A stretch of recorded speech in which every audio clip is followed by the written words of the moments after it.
Gila guys, ngeri banget ini guys. Negara tetangga kita Malaysia udah berhasil memproduksi mobil listrik dalam negeri. Dan itu menjadi best selling car di Malaysia guys. Can you imagine? Negara tetangga lu tuh yang suka lu kata-katain si Malaysia itu ternyata berhasil bikin mobil nasional. Dan mobil nasional itu mobil listrik. Mengalahkan mobil listriknya BYD, ngalahin Tesla. Elon Musk sampai nangis-nangis nih gara-gara Malaysia nih. Bukan cuma itu, mereka juga berhasil mengalahkan merek-merek seperti Zeekr, MG, Denza, dibantu semua sama mobil listrik nasionalnya Malaysia. Kok bisa guys sehebat itu Malaysia ya? Dan kalau Indonesia gimana? Jalan di tempat atau masih mimpi ngawang-ngawang pengen punya mobil nasional sendiri atau gimana nih guys? Ada kabar baik gak sih buat industri otomotif nasional? Atau kita memang cuma bisa jadi peliharaan Jepang aja seumur hidup kita? Memperkaya kaisar Jepang, dijajah kita bertahun-tahun. Gak kesel lu? Lu gak bingung kenapa Malaysia bisa bebas, merdeka dari penjajahan Jepang? Indonesia sampai detik ini masih jadi budak Jepang. So kalau lu penasaran apa sih yang mau dilakukan sama Prabowo buat menyikapi nih kehebatan Malaysia? Lu jangan skip video ini. Let's check this out.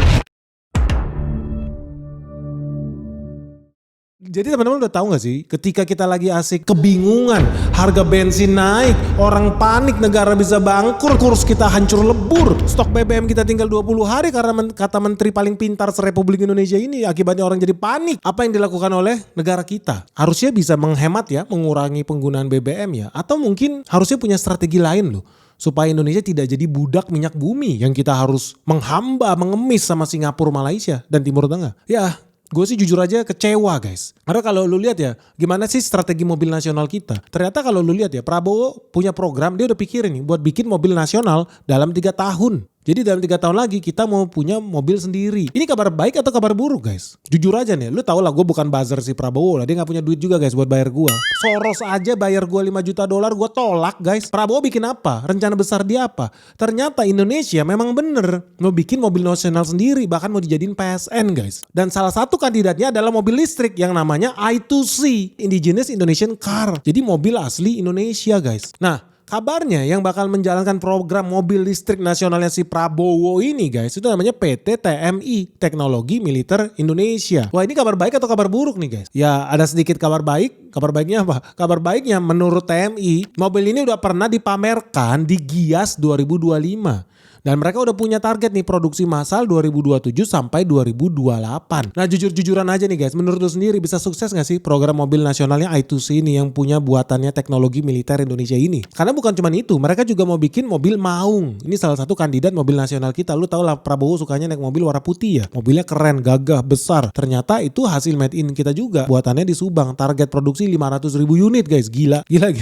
Kalah pabrik BYD guys. Pabrik BYD cuma 150.000 unit, ini udah 500.000 unit aja nih. Hebat banget nih. Bahkan Prabowo itu udah sampai kasih perintah ya semua menteri pakai mobil maung pindad buat sebagai mobil dinas mereka. Gue sih nggak setuju kalau seandainya masih pakai bensin. Nanti gue terangin alasannya kenapa. Tapi sebenarnya ya teman-teman, kita itu harus bahas secara fair. Lu positif nggak Indonesia berhasil ya dengan program mobil nasional yang sekarang ini? Atau lu justru gak yakin nih bakal berhasil? Karena kita udah punya banyak pengalaman buruk guys. Jujur aja lah. Kita harusnya bisa belajar loh dari masa lalu. Indonesia itu sering banget nih gonta-ganti presiden punya mimpi bikin mobil nasional tapi gagal. Jadi di tahun 1993 kita punya rencana proyek mobil nasional namanya Maleo. Ini yang ngerjain si B.J. Habibie nih. Tapi ternyata biaya R&D-nya sangat besar. Terus prioritas pemerintah berubah-ubah. Akibatnya datang krisis 97, proyek ini akhirnya musnah guys, ditelan Krismon. Tahun 94 ada lagi namanya Beta 97. Ini buatannya grupnya Bakri nih. Ini investasi otomotif yang sangat besar, tapi ternyata ya mau gak mau terhenti juga nih proyek nasional. Karena krisis ekonomi tahun 97 itu. Jadi sebelum mobilnya diproduksi, Krismon dulu. Udah nyungsep dah. Habis itu tahun 96 ada lagi nih program yang namanya Mobil Timor oleh PT Timor Putra Nasional. Ini milik Tommy Soeharto. Sayangnya ini kemudian digugat sama Jepang, digugat sama Amerika, digugat sama Eropa karena mereka wajar aja ya. Negara-negara ini kan gak ada yang mau lihat Indonesia itu merdeka dari penjajahan mereka. Mereka maunya kita jadi budak mereka. Mereka maunya Indonesia terus menerus impor made in Jepang, impor made in Amerika, impor mobil Eropa. Indonesia harus jadi anjing peliharaan negara-negara maju ini. Akibatnya apa? Program mobil nasional ini yang Timor ini digugat nih di World Trade Organization, di WTO. Karena banyak mendapat insentif pajak. Apalagi kemudian Krismon 97-98 guys, kolaps juga nih. Habis itu ada nih tahun 96 program Bimantara. Ini kerjasama sama Hyundai nih buat bikin mobil nasional. Tapi lagi-lagi nih krisis 97-98 mengakibatkan bisnis mobil nasional ini bubar guys. Nah setelah Prahara 9798 masuk kita tahun 99 ada mobil kancil yang bikin apa? PT Karunia Abadi Niaga Citra Indah Lestari, kalau disingkat kancil. Nah karena produksinya sangat kecil, ujung-ujungnya ya mereka gak mampu bersaing dengan mobil Jepang yang sudah mendominasi bahkan dimonopoli pasar Indonesia. Apa yang terjadi dengan kancil? Ya hilang dari planet bumi guys. Tahun 2007 lahir lagi mobil Tawon, produksi PT Supergas Indojaya. Cuman lagi-lagi ya karena monopoli Jepang. Akibatnya apa? Produk mereka permintaan pasarnya rendah, jaringan distribusinya masih kecil, infrastruktur bahan bakar gas karena mobilnya pakai gas juga nggak ada. Akibatnya musnah di telang masa. Tahun 2009 kita ada harapan baru namanya mobil SMK guys, yang diproduksi oleh PT Solo Manufaktur Kreasi. Tapi sayangnya ya lagi-lagi ya jaringan dealernya terbatas, monopoli mobil Jepang, produksinya juga kecil, persaingannya brutal. Ya wajar aja kemudian SMK ini juga hilang di telang bumi guys. Bim salah bim, lahir tahun 2010 ada mobil Gea, produksi PT Inka. Sayangnya karena lagi-lagi tidak didukung sama industri otomotif dalam negeri, mobil ini tidak pernah masuk produksi massal. Jadi dari sini teman-teman udah bisa lihat lah bahwa Indonesia itu udah berulang kali punya mimpi mobil sendiri, tapi gagal maning. Bukannya tambah cuan malah tambah nyungsep. Bahkan yang kemarin tuh yang proyek mobil Timor, lu tahu negara rugi berapa? Diduga negara rugi di proyek mobil nasional itu sampai 25 triliun. Karena menurut laporan APSN, Asia Pacific Solidarity Network, program itu merugikan negara sekitar 1,5 billion dollar. Ya kalau dirupiahkan ya sekitar 25 triliun lah. Bukan cuma itu, lu tahu lah ya proyek mobil Timor itu kan impor mobil dari luar juga. Dan buat impor itu digratisin guys. Pajak barang mewah, pajak bea masuk buat mobil yang diimpor ini, namanya juga anak presiden yang bisnis bro. Dan penghasilan pajak kita artinya hilang ya. Hilangnya itu sekitar 8,9 triliun guys. Diduga merugikan sekitar 1 miliar dolar lah. Nah selain itu, buat bikin program mobil nasional itu, ternyata mereka minjem juga ke negara. Duitnya sekitar 500 juta dolar guys buat jalanin proyek ini. Utangnya ke 13 bank milik negara dan swasta saat itu buat membiayai nih pabrik mobil Timor. Dan lo udah tau lah nasibnya gimana kan, bubar ini proyek guys. Kasian banget. Padahal gue pengen banget bisa sukses loh mobil nasional kita, karena gue juga salah satu orang yang pakai mobil Timor zaman dulu. Tahun 2000-an lah gue pakai mobil Timor. Ya mobilnya boros, terlalu ceper, tapi enak. Jujur menurut gue bagus mobilnya. Ya gak kalah lah dibandingkan mobil Jepang. Cuman dan again ya sayangnya gak bisa berkutik tuh melawan dominasi Jepang guys. Ya gak lama dari situ ya ada lagi ya, tadi gue udah bilang lah si SMK juga itu sempat viral di mana-mana, tapi ya gagal ya. Sekarang pabrik mobil SMK di Solo itu udah berubah jadi Solo Technopark. Tadinya bikin mobil, sekarang udah berubah. Kabarnya sih berubah menjadi perusahaan digital printing, yang artinya dia tadinya harusnya bikin mobil ya, tapi sekarang jadi bikin mesin cetak guys. Ya lumayan lah ya daripada gak bikin apa-apa. But anyway guys, ini semua kumpulan pelajaran nih, historical. Berdasarkan data dan fakta, Indonesia berkali-kali mau bikin mobil nasional tapi gak pernah sukses. Bisa karena digembosin, bisa karena intervensi asing, bisa karena memang manajemennya buruk, atau memang Indonesia gak paham gimana cara bikin mobil yang baik dan benar. Sebenarnya kita bisa aja loh guys bikin industri mobil yang besar, bertumbuh bagus, customernya banyak, marketnya gede, asal Indonesia ngerti gimana metodenya. Karena lawan lu apa? Lawan lu adalah Jepang nih. Pengalaman udah ratusan tahun. Jangankan bikin mobil, bikin tank pesawat aja mereka bisa. Kapal induk juga bisa. Gimana kita bisa menang lawan perusahaan global yang udah ngerti hulu hilir bisnis mobil itu seperti apa guys? Nggak bisa. Berat. Satu-satunya cara apa? Kita harus undang pemain global lainnya. Ini strategi yang dibikin oleh Malaysia. Harusnya kalau Indonesia mau buat mobil nasional, kita harus belajar dari Malaysia, nggak usah malu. Kenapa? Karena Malaysia udah sukses lebih dulu. Lu tahu hari ini mereka punya merek dalam negeri, ada merek Pero 2, ada merek Proton. Itu sebetulnya mitra guys dengan Geely. Ini perusahaan otomotif terkenal dari China. Nah teman-teman lu tahu nggak hari ini apa yang terjadi di Malaysia? Ini top 10 loh guys, mobil terlaris di Malaysia detik ini. Ternyata mobil listrik terlaris di Malaysia bukan BYD, bukan Wuling kayak di Indonesia. No, mobil terlaris di Malaysia itu adalah Proton emas 7 guys. Kapasitas 7 penumpang, sama kayak orang Indonesia lah. Orang Malaysia hobinya beranak terus. Jadi kalau kapasitas makin gede ya makin laku itu mobil. Proton emas 7 kalau lihat penjualannya di tahun 2025 itu udah laku 8.600 unit. Jauh mengalahkan peringkat 2 BYD Sea Lion. Cuman 4.000 unit guys. Tesla cuman 4.000 unit guys. Gila, hebat banget ini Proton. Berhasil membuat produk yang menghipnotis rakyat Malaysia. Rakyat Malaysia berbondong-bondong beli produk dalam negerinya sendiri. Tapi kalau lu kupas di dalam Proton, Ada siapa? Ya tadi gue bilang, strategi Malaysia dalam menguasai pasar mobil dalam negeri mereka yang udah bertahun-tahun dijajah Jepang. Apa yang terjadi? Oh, kita bawa deh teknologi, kita bawa deh yang lebih ahli, kita bawa deh pabrikan global, kita undang Geely. Jadi yang dilakukan oleh Malaysia adalah dia mengundang Geely nih, jagoan Cina nih, buat battle sama Jepang. Dia jual 49% sahamnya Malaysia ke Geely. Akibatnya apa? Kalau lu lihat Proton hari ini, lu bisa lihat itu adalah sebuah perusahaan joint venture. Bukan perusahaan murni karya anak bangsa, no. Dalamnya ada 51% Malaysia, ada 49% Cina, Geely. Dan gak usah heran, strategi mereka terbukti manjur gak? Terbukti manjur. Geely semangat jualan. Geely semangat bikin mobil yang sesuai dengan karakteristik orang Malaysia. Dan gak usah heran kalau kemudian ya penjualan mobil mereka paling laris guys. Gila, lu bisa bayangin Tesla sama BYD dibantu guys sama Proton. Hebat gak Proton ini? Sedih gua, kita padahal bisa belajar loh dari situ. Dan ini terbukti sukses besar. Karena setelah bermitra dengan Zhejiang Geely Holding Group, Proton itu berhasil mengembalikan kejayaan mereka.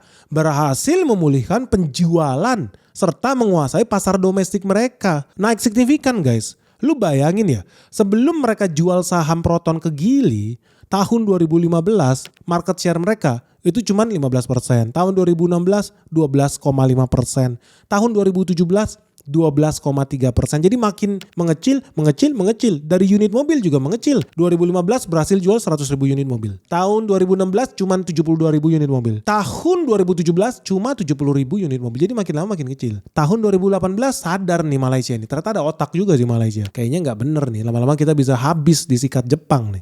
Mereka ngundang kekuatan asing guys. Kolaborasi sama musuhnya Jepang. Siapa? Cina. Cina masuk ke Proton. Tahun 2018 penjualannya makin nyungsep guys, 64.000 unit. Tapi cuma butuh waktu 1 tahun Geely mengembalikan kejayaan Proton. Begitu masuk 2019 penjualan Proton naik jadi 100.000 unit. Sekarang udah tahun 2025 penjualannya naik terus. Sekarang berada di tingkat tertinggi guys sepanjang sejarah Proton. Mereka jual 157.000 unit mobil di Malaysia. Alias mereka bisa menguasai hampir 20% market share Malaysia. Jadi can you imagine guys, perusahaan yang udah harusnya nyungsep, harusnya punah nih dari muka bumi, Proton ini mobilnya memang gak jelas zaman dulu, tapi makin kesini ternyata mobilnya makin bagus, bahkan bisa bikin mobil listrik sendiri. Hebat Malaysia nih punya mobil listrik sendiri. Dan mereka bisa menguasai market dalam negerinya. Mereka tidak bertekuk lutut menjadi budak Jepang seperti Indonesia. Udah jadi budak Jepang, bensinnya suruh impor pula lagi. Dari Singapura, dari Malaysia, dari Timur Tengah. Pakai kapal siapa? Pakai kapal Jepang. Gila negara kita, katanya udah merdeka guys.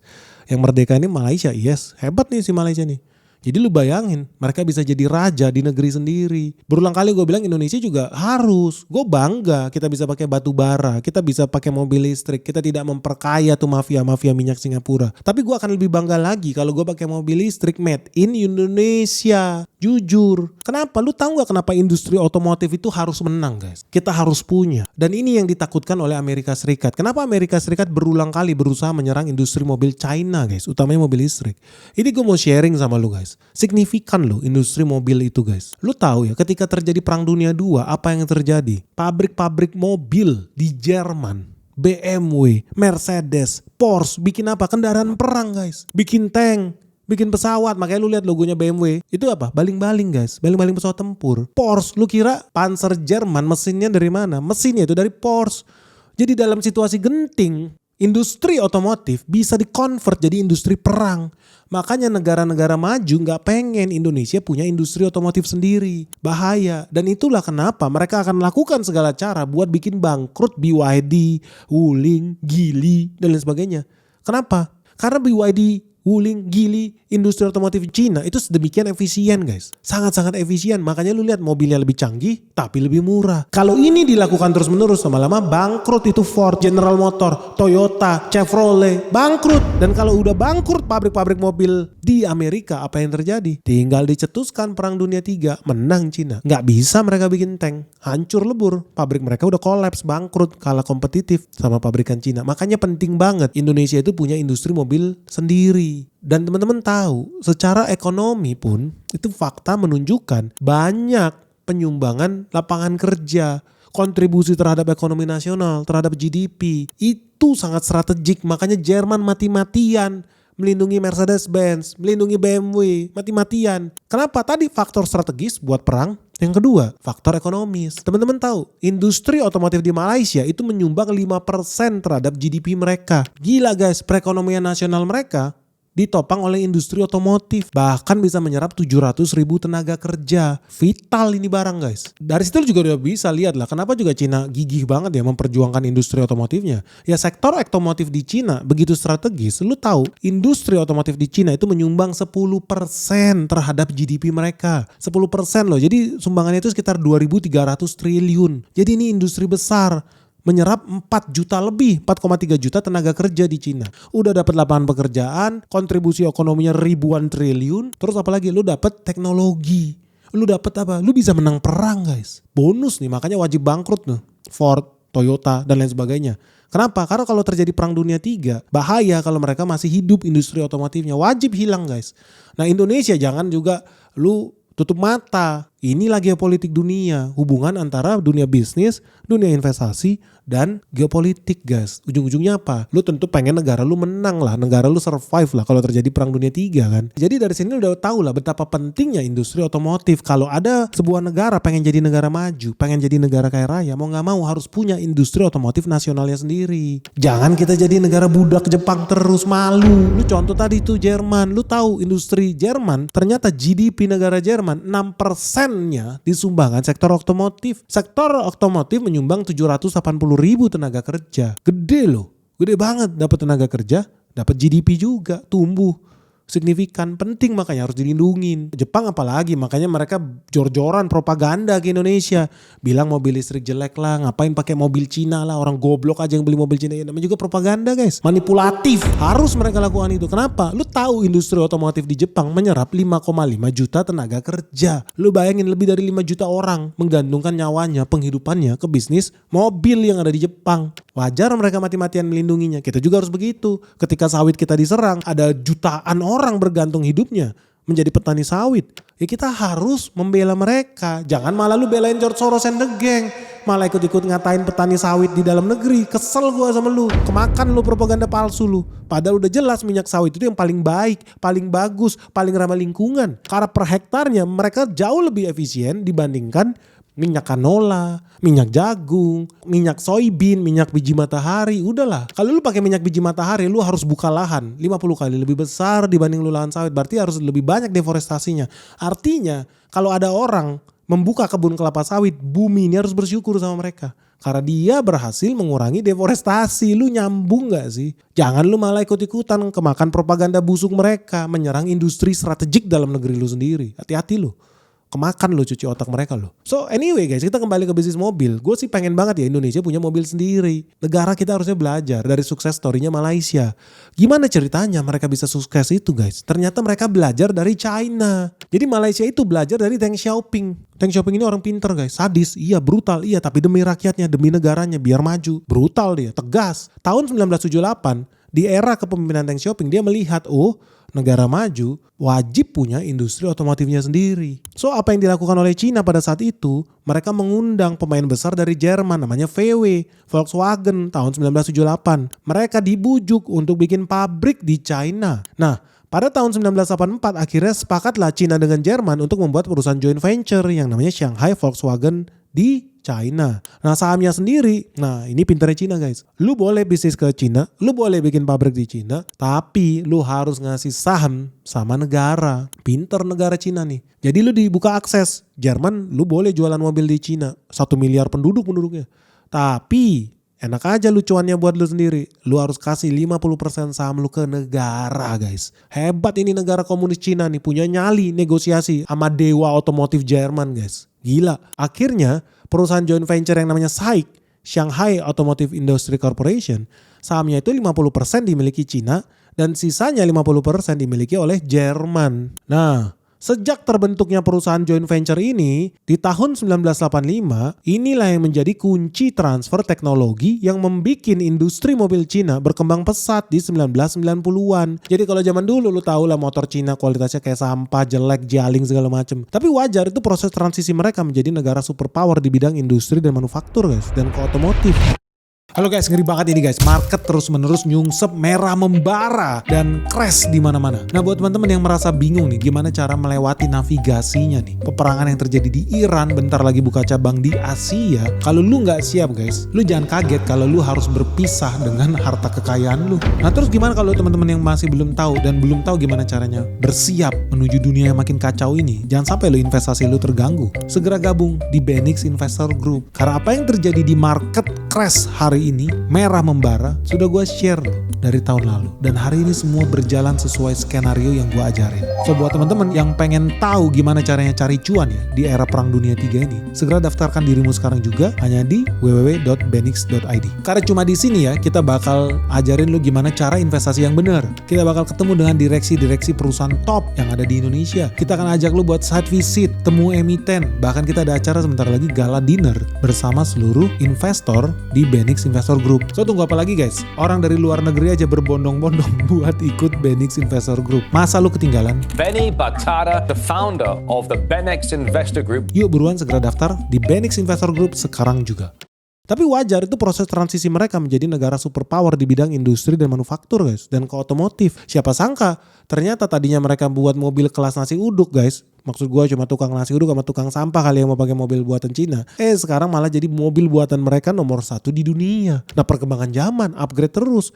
Dan pikiran Cina adalah gak apa-apa, undang dulu aja Jerman ini ke sini. Kita plototin, kita pelajarin cara mereka, sistemnya, SOP-nya. Habis itu kita bikin sendiri. Pinter nggak Cina nih? Pinter. Jadi mereka ngundang nomor 1 dunia, Jerman, Volkswagen. Mereka bawa teknologi, mereka bawa sistem produksi, mereka bawa standar kualitas global ke China. Hebat. Dan mereka udah pikirkan ini sejak berpuluh-puluh tahun lalu. So Jerman bawa itu, Cina dapat apa? Ya Cina mau gak mau harus kasih akses pasar, berbagi kue sama orang Jerman. Udah jelas. Tapi di sisi lain mereka dapat apa? Transfer ilmu pengetahuan, transfer teknologi. Mereka dapat industri otomotif yang modern guys. Dan mereka dapat akses ke rantai pasok global. Karena mau gak mau si Jerman pasti buka data. Gue beli transmisi dari sini, gue beli rantai dari sini, gue beli jok dari sini, gue beli kaca dari sini, gue beli mesin dari sini, gue bikin mesin dari sini, gue beli transmisi dari sini. Cara gue bikin pintu begini, cara gue bikin ban begini, gue beli karet ban dari sini. Oh jadi kebuka semua supply chain dunia guys. Karena mereka bekerja sama dengan perusahaan nomor 1 di Jerman. Gila gak? Pinter kan di Deng Xiaoping ini? Pinter banget loh. Dia benar-benar memikirkan masa depan China berpuluh-puluh tahun ke depan. Makanya gak usah heran. Kalau lu lihat mobil buatan Cina tahun 97, ya mobilnya cap nasi uduk guys. Jelek banget lah. Lu lihat lah di layar kaca kan. Gili masuk, mobilnya cap nasi uduk guys. Jelek lah, jelek banget. 98, gak banyak perubahan. Tapi itulah transfer teknologi. Lama-lama kan lu belajar, lu upgrade, lu undang desainer yang lebih pinter lagi. Lu undang desainer dari Porsche, dari Lamborghini. Lu undang pemain-pemain yang lebih besar lagi, lebih ahli lagi. Dan ini dilakukan oleh Cina. Mereka terus berevolusi guys. Membuat mobil yang lebih canggih, lebih ramah lingkungan, lebih aman, lebih murah, lebih efisien. Bahkan saking hebatnya mereka, cuma butuh waktu sekitar 15 tahun lah. Gili nih tahun 2001 akhirnya dapat lisensi. Resmi nih menjadi perusahaan mobil pertama yang ada di Cina. Resmi, mobil pribadi. Mereka dapat lisensi resmi diakui nih oleh negara. Dan dari situ, dari Gili lahirlah perusahaan-perusahaan yang lain. Belajar dari situ. Lahir ada Chery, lahir Wuling, lahir pabrik baterai namanya BYD, lahir Great Wall Motor, dan lain sebagainya. Banyak banget lah guys. Sampai gak kehitung jumlahnya karena mereka akibatnya jadi pinter banget. Ya belajarnya kursusnya langsung sama orang Jerman bro.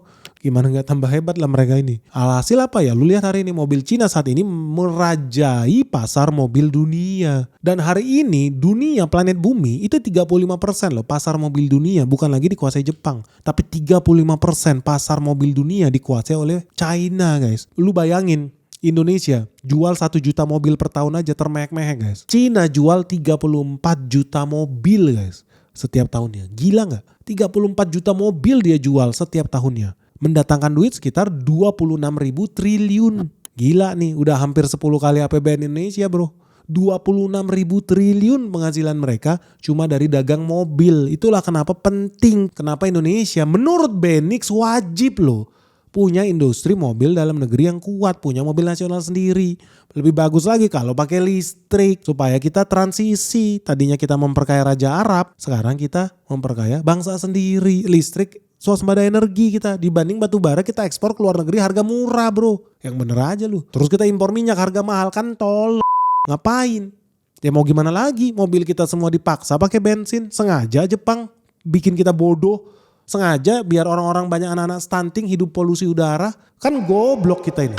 Rugi berkali-kali kita. Rupiah kita gadaikan buat beli dolar. Dolarnya kita pakai buat impor minyak. Sampai sini dibakar, penyakitan anak-anak kita. Lu lihat udah makin banyak orang-orang sakit paru-paru. Udah banyak anak-anak kecil sakit ISPA di kota-kota besar. Banyak anak-anak kecil jadi stunting, ADHD, autis, gara-gara apa? Polusi udara bro. Orang kanker di mana-mana makin banyak di Indonesia. Bego banget negara kita ini. Kita rugi triliunan, ribuan triliun loh. Gara-gara kita jadi budak Jepang. Sadis gak sih lu? Gue di sini salut lah masih Malaysia ini. Ternyata ada otak loh. Ya dia punya strategi jangka panjang, pengen menang, pengen supaya industri dalam negeri dia maju. Nah menurut gue nih jujur nih, gue sangat mendukung lah Prabowo, lu punya ide mau bikin mobil nasional ya. Tapi langkah lebih pinternya kalau kita maju pakai strateginya Deng Xiaoping. Kalau Deng Xiaoping waktu itu ngundangnya Jerman, nomor 1 di Jerman, kenapa nggak kita lakukan yang sama? Bikinlah mobil nasional, nggak usah malu-malu, joint venture sama Cina, ambil nomor 1 Cina siapa? Kalau si Malaysia ngambil Geely, ya udah kita ambil BYD, bikin mobil nasional 50%, 50-50 aja. Indonesia 51%, 49%. Ya punya si Cina. So ketika orang Indonesia belanja mobil besok harga 500 juta. Nggak usah bete. Ternyata setengahnya masuk ke kantong kita sendiri dalam negeri. Kan bener itu. Dibanding sibuk kita memperkaya negara asing. Yang bener aja loh. Gimana guys? Lu setuju gak sih sama saran gua? Lu setuju gak sih kita belajar dari Deng Xiaoping dengan Geely bersama Volkswagen? Atau belajar dari Malaysia? Proton sama Geely. Itu alurnya. Proton sama Geely. Geely sama Volkswagen. Ya udah Indonesia sama siapa? Masa Indonesia sama Proton mau lu? Rela lu Indonesia kursus sama Proton. Gue rasa bisa jatuh presiden ya. Yang lebih realistis adalah kita undanglah kekuatan asing yang menguntungkan dalam negeri. Udah jelas Jerman gak ngerti cara bikin mobil listrik. Jepang apalagi gak bakal mau bikin mobil listrik. Amerika, wow boro-boro. Sales minyak nomor 1 di dunia mereka. Gak bakal mau. Yang realistis apa? Kita punya batu bara. Invite lah perusahaan yang ahli bikin mobil listrik. Dan Indonesia bisa cuan besar. Kenapa? Udah industri mobilnya kita bikin dalam negeri, baterainya pun kita bikin di dalam negeri. Indonesia punya banyak guys. Kita bikin baterai sendiri aja di sini. Bener dong. Dibanding kita bikin tenaga bensin, ujung-ujungnya apa? Jadi budak Arab lagi kita. Jadi budak Malaysia lagi, jadi budak Singapura. Gak rela gue, jujur aja gue gak rela. Nah lu sendiri gimana? Lu setuju gak sih Prabowo kalau pakai strateginya Malaysia bermitra dengan perusahaan otomotif Cina 50-50 sahamnya? Supaya Indonesia bisa punya mobil nasional sendiri. Dan Indonesia gak usah takut nih dikepung sama Amerika, dikepung sama Jepang, dikepung sama Jerman. Kenapa? Karena kita udah ngundang kekuatan yang sama powerfulnya dengan mereka. Supaya terwujud nih swasembada manufacturing nasional. Supaya Indonesia bisa punya teknologi otomotif sendiri. Yang ujungnya ya tahu sendiri tadi. Teknologi otomotif kita bisa jadi teknologi militer guys. Strategis nih buat kita nih. Jadi gimana? Lu setuju gak guys? Kalau kita undang aja buat joint venture nih sama perusahaan yang ahli bikin mobil listrik. Atau lu lebih rela ya bikin aja sendiri. Tapi nanti nyungsep lagi. Udah ada track recordnya bertahun-tahun kita. Coba-coba bikin sendiri, nyungsep lagi. Lu lebih rela begitu. Gimana guys? Sharing dong pandangan kalian. Kasih komentar di kolom di bawah ini. Gimana sih cara yang paling bener ya? Supaya Indonesia bisa punya mobil nasional sendiri. Dan wajib laris lo mobilnya. Jadi mobilnya wajib murah, bagus, efisien, canggih, dan aman. Wajib tetap. Gimana guys? Saran lu gimana sih biar kita tambah sukses? Dan jujur-jujur aja, lu mau gak sih beli mobil Maung itu kalau ada yang jual? Atau mobil tadi apa IC2 atau apa itu? Mau gak lu? Jujur ya, lu mau gak sih beli itu? Atau lebih enak beli mobil yang udah ada jaringan nasional lengkap, pengalaman track record jelas, pakai strategi Proton, undang Geely. Indonesia mungkin lebih bagus undang BYD ya. Gimana menurut lu? Sharing ya guys, ditunggu komentar kalian di kolom komentar di bawah ini. By the way, terima kasih guys buat teman-teman yang udah menonton sampai akhir. Dan teman-teman kemungkinan nonton video ini ketika lebaran ya. So gue pengen ngucapin selamat hari raya lebaran, selamat hari raya Idul Fitri, mohon maaf lahir dan batin. Semoga sehat selalu, bahagia, tambah sukses dan tambah cuan. Dan yang paling penting guys, hati-hati di jalan, apalagi teman-teman yang mau balik nih nanti kembali ke kotanya masing-masing. Oke guys, semoga video ini bermanfaat. Jangan lupa like dan share video kita sebanyak-banyaknya, dan yang paling penting subscribe guys. Ingat masih banyak loh, 50% lebih penonton kita masih belum subscribe. So harus segera subscribe sekarang juga sebelum channel kita hilang nih dari planet bumi karena menyinggung. Semoga video kita bermanfaat. Salam sehat, salam cuan, bye bye.